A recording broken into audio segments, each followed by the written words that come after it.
ñuy ñëpp ñu fi teew ci bés bi nga xam ne dañuy wax ni bésu sant la bésu sant la ndax lañuy sant yàlla bi nga xam ne moo nu may doole ma ñu kattan ba nu agsi ba fii bésu teranga la également parce que wolof da naan teranga moo koy fay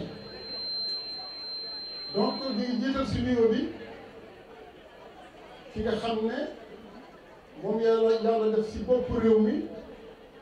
muy le président de la République son excellence Macky Sall ñoo koy nuyu moom mi nga xam ne moo joxe ndigal bi ndigal la joxe ni askan bi dama bëgg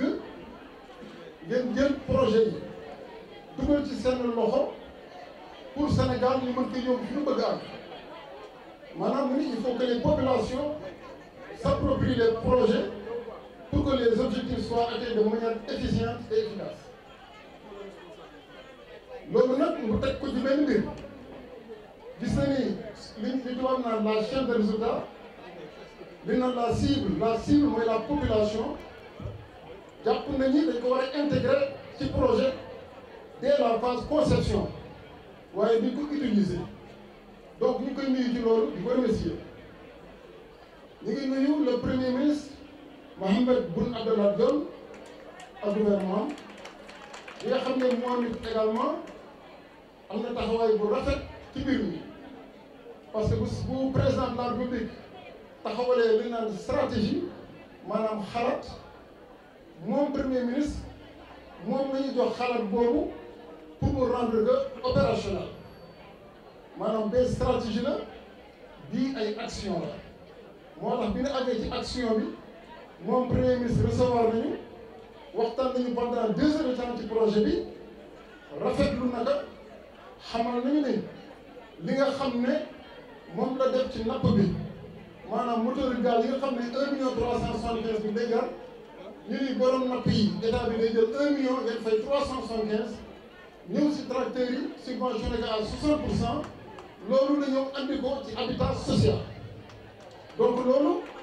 dañ ko si nuyu moom premier ministre di ci gërëm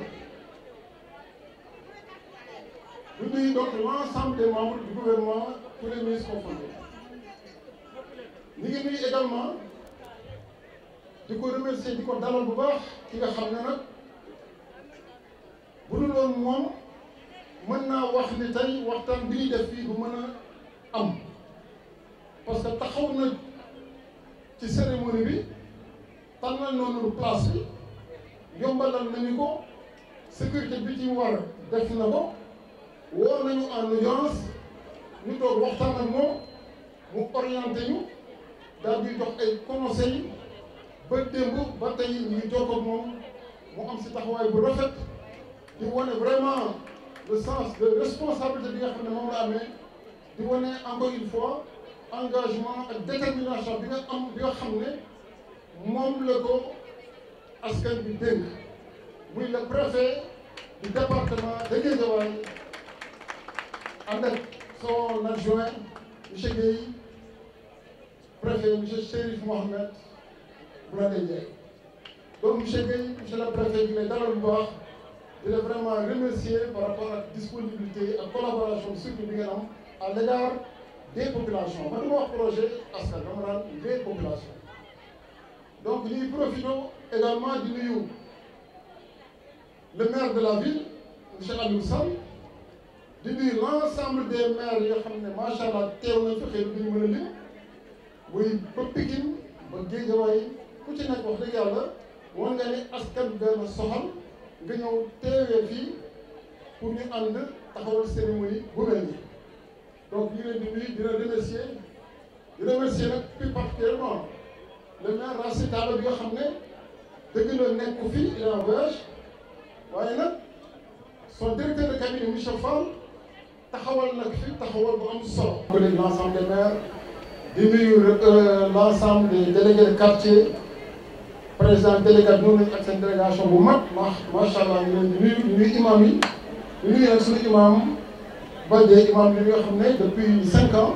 képp fu ñu taxaw yàlla def na ñoo ñuy ubbi waxtaan ñu ngi nuyu également waa diaspora ñu ngi seetaan actuellement xëy na communication àgg na foo xam ne boo nee diaspora ñu ngi seetaan day jaaxal ñu bëri parce que ñun la population on a voulu innover on a opté pour la communication digitale communication boo xam ne bu ñuy wax fii tey waa Amérique ñu ngi seetaan le président de la République mi ngi toog si bureau mi ngi ñuy seetaan en direct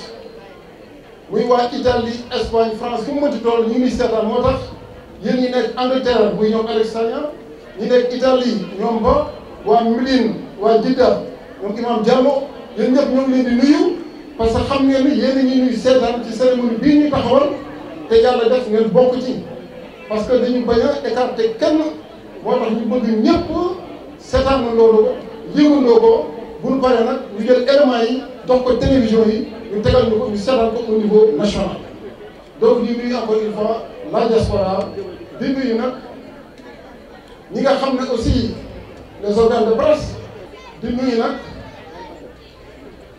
ñi nga xam ne yàlla dañuy gunge waa ministère de l'habitat ñu monsieur Ba ak monsieur Wali Fall bi nga xam ne yàlla def na bokkoon nañu ci audience bi ñu taxaw lu baax loolu ci wàllu projet bi ba mu am fii tey mu agsi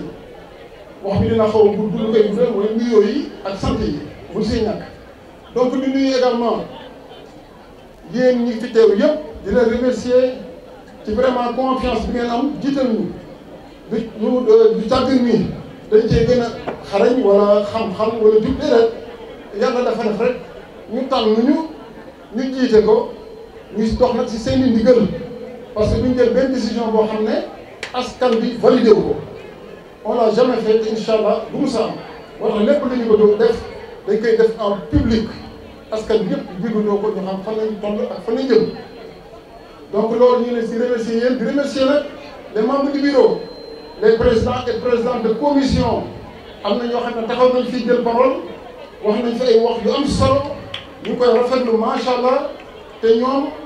liggéey bi ñu liggéey chaque fois di liggéey ba 23h di liggéey ba 23h ma am seeg ñoom 3 jours dans la semaine muy liggéey bénévolat fay ñu leen dara ñoom dañuy bàyyi seen i jaboot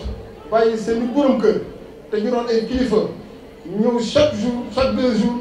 ñu toog à partir de 18h parce que dañuy liggéey ba wàcc ñëw di dàmbale liggéey bi ba 23h donc sacrifice boobu loolu vraiment ku amul engagement ku amul détermination ku amul vraiment yëg-yëg si wàllu social mënoo ko def moo tax vraiment encore une fois maa ngi leen di remercier solennellement di leen vraiment sargal vraiment seen taxawaay di leen féliciter ci liggéey bi nga xam ne yéen a koy taxawal avec l' ensemble ñi nga xam ne ñoo amee organisation bi sonn ci loolu depuis une semaine nelawutuñu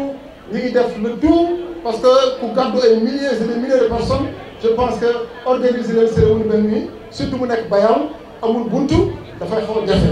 moo tax ñuy excusé wu si yenn contrainte ak yenn anomalie yi nga xam ne juddoo na ci.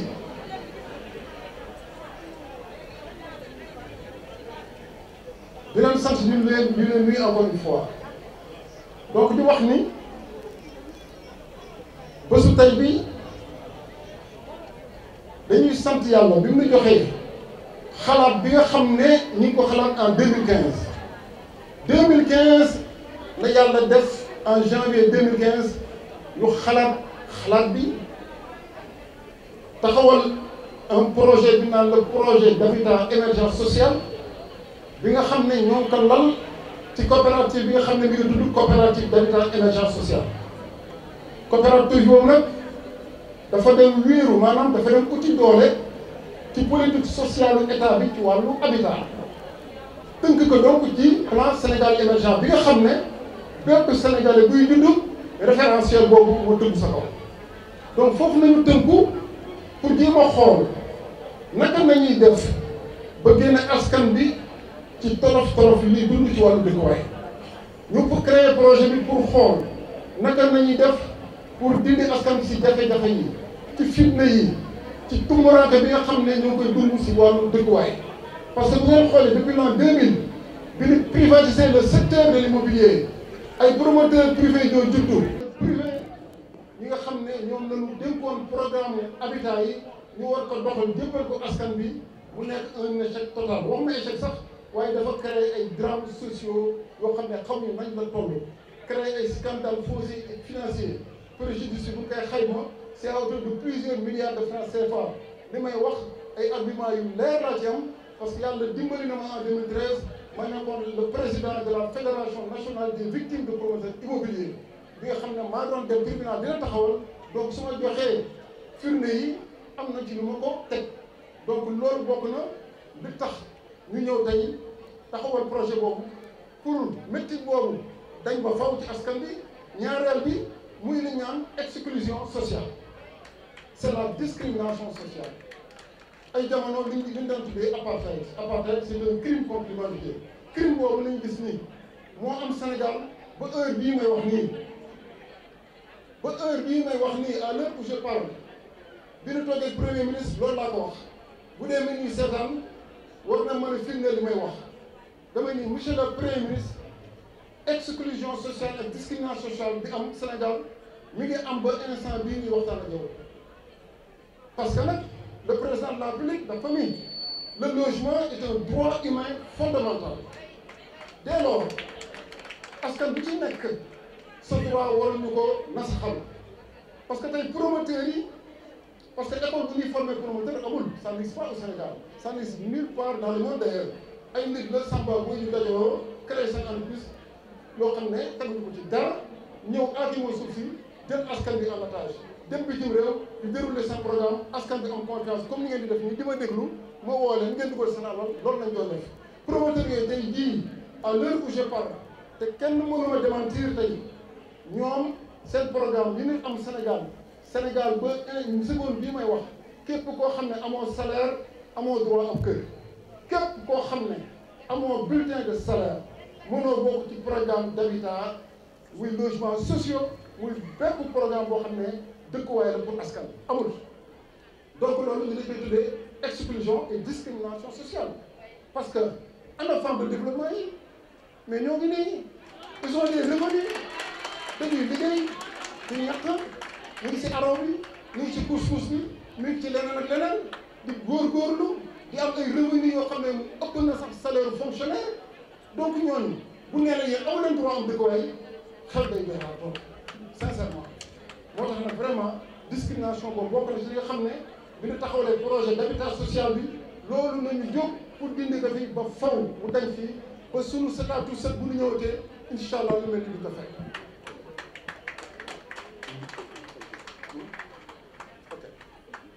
Donc pour dire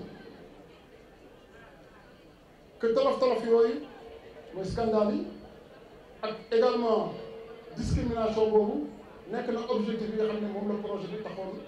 mu jóg taxaw donc tey dañuy sant borom bi nga xam ne parce que nag ñun ay jullit nañu am na ñoo xam ne beneen diine nañ nekk waaye ñun ñëpp dañoo gëm yàlla te yàlla dafa wax lu am solo loo xam ne man loolu laa gëm te ci loolu lay dox defe ni su ma jëlee sama teranga ak ku mu mënti doon ma jaaral la ko ba mu agsi si yow mu ni gërëmal kooku wax ko tudd ko moo tax nag dañuy sant yàlla bi yàlla defee ñu am koo xam ne yàlla def na ci xelam bi mu ñëwee mu gis situation boobu taxaw en 2014 ñu taxaw benn stratégie bi ñu tuddee le volet social habitat du plan Sénégal émergent bi nga xam ne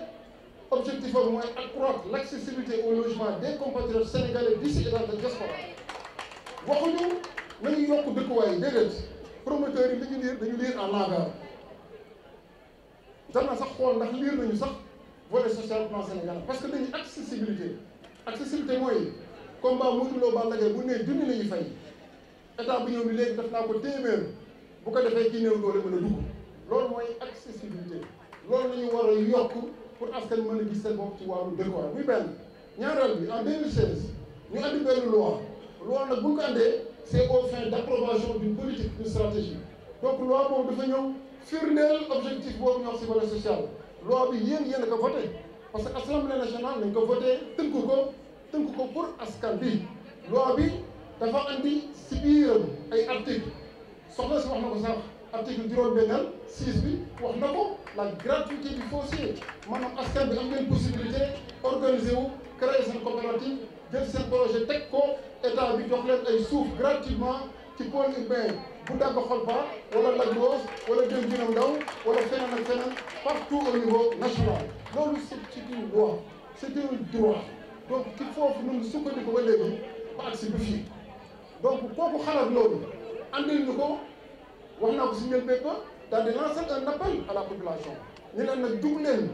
taxaw leen créer leen andi leen bu ñu ko waree jàllale ñu jàllale ko donc loolu dañuy sant yàlla bi stratégie boobu daal di ñëw am loo xam ne nag bëgguma dugg si détail trop waaye naa ko wax en 2017 volet social ñëw na ko 2014 loi d'orientation ñëw 2016 2017 am benn xew-xew bu mag bu amoon Sénégal le 10 octobre 2017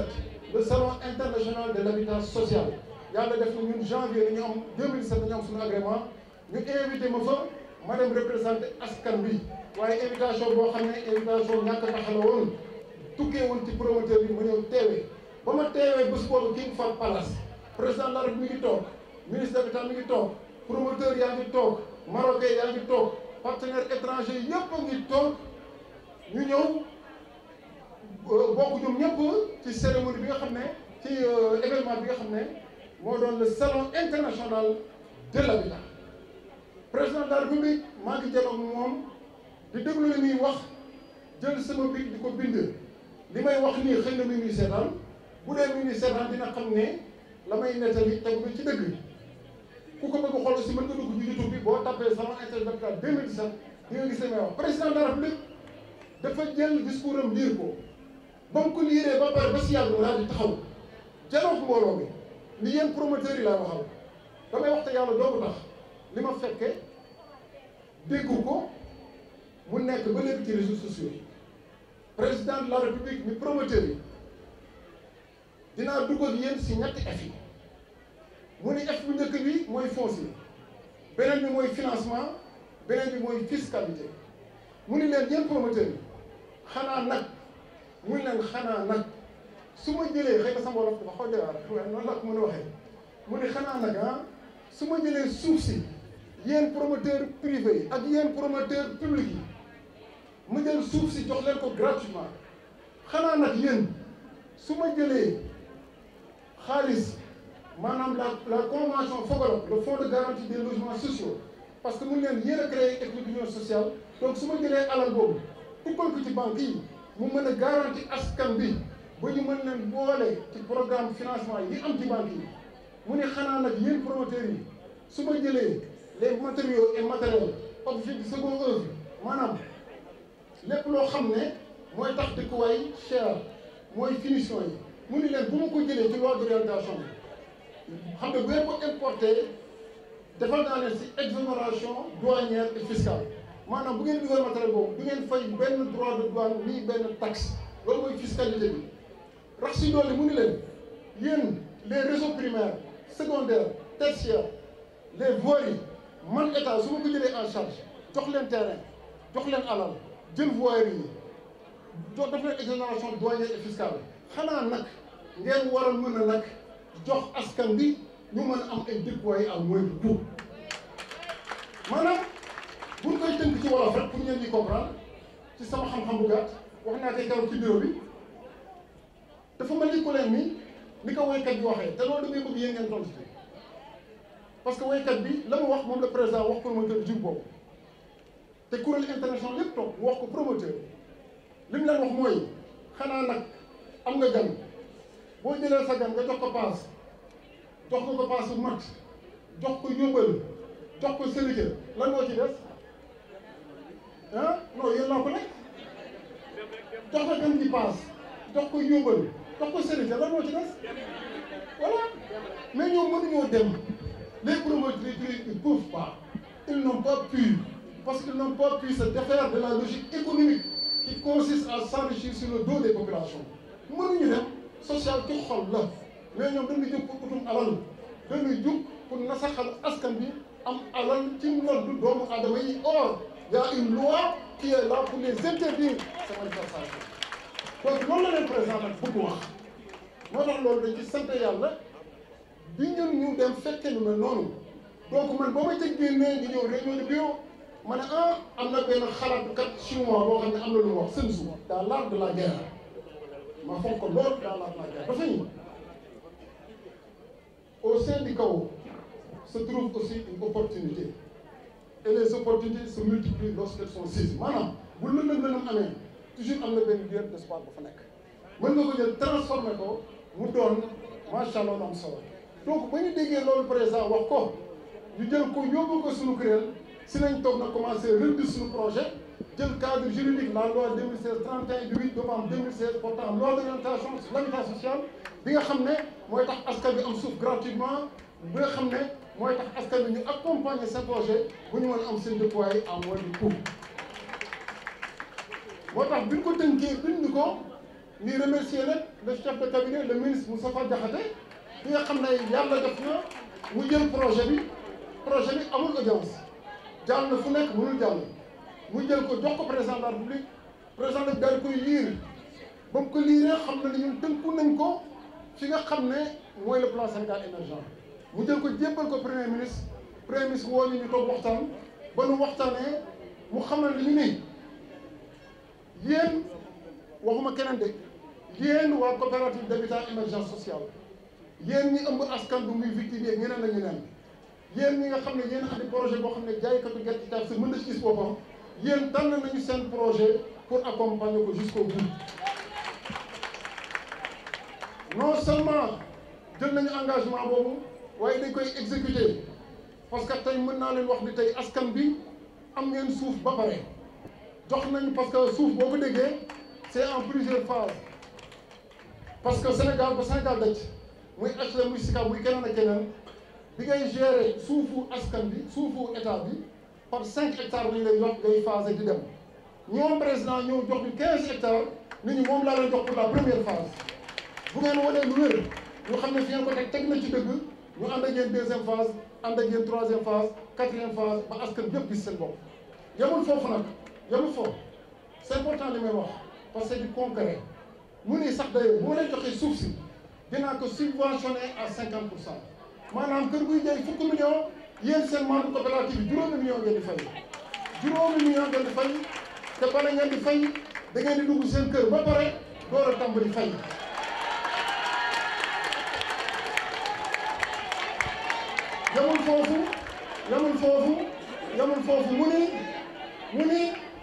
yamul foofu mu ni également bu ngeen duggee seen kër yi li ngeen di fay dina méngoog li nga xam ne moom la jaaykat yi gerte caaf di am weeru dee te mooy loo xam ne nag lu wér la lu dëggu la parce que dafa lalu ci politique stratégique lalu ci loi d'orientation lalu ci appel du chef de l'État donc loolu askan bi tey bu ay promesse bu ay engagement démarré nañ ko on est en phase exécution parce que tey procédure administrative ñu ngi koy defar te d'ici un mois dinañ organiser loo xam ne musul am Afrique musul am Sénégal mooy le salon de l'habitat social musul am ci adduna bi le salon de l'habitat social avec nos partenaires incha allah ñu ko taxawal parce que nag ma leen di xamal ni nag ki nga xam ne moo ñu may sañ-sañ boobu ki nga xam ne nag moom la yàlla wax ni bu ma joxee talanga mu jaar si moom ak si yéen wax leen ko gërëm leen ko kooku nag mooy ki nga xam ne tey jàpp nañu année sociale bi mu wootee gis na boppam année sociale bi tey ñun gis nañu suñu bopp en tout cas ancien conseil d'habitation moo tax nag man li ma leen di ñaan mooy man Alioune Badara maa ngi yéen ñoo yem si projet bi kii njëkk a bindu 2015 ak kii mujj bind ñoom ñëpp a yem ci coopérative émergence sociale il faut muy leer moo tax du Alioune Badara dañuy sargal dama bëgg ñu sargal ki nga xam ne au nom du préfet bi nga xam ne moo fi teewoon teewaay bu mat ma bëgg nag ñëpp jóg nag man sama carte yi nii ñu génne carte yi ñëpp jóg taxaw ñu yëkkati carte yi wane ko sargal ki nga xam ne mooy le président de la République son excellence Macky Sall bi nga xam ne moo ñu dimbali tey bi ma bëgg ñëpp taxaw nag ñu yëkkati carte yi wane suñu carte nationale wane ne nag askan bi tey président dagg na buumu gase président dog na buumu joomi président libéré na tout le peuple Sénégal askan bi jëlee seen bopp en destin ngeen jël seen bopp la cohésion de le Sénégal du succès merci encore jërëjëf macha allah. waaw. ini mana nih hari mana? Asal kita lewat.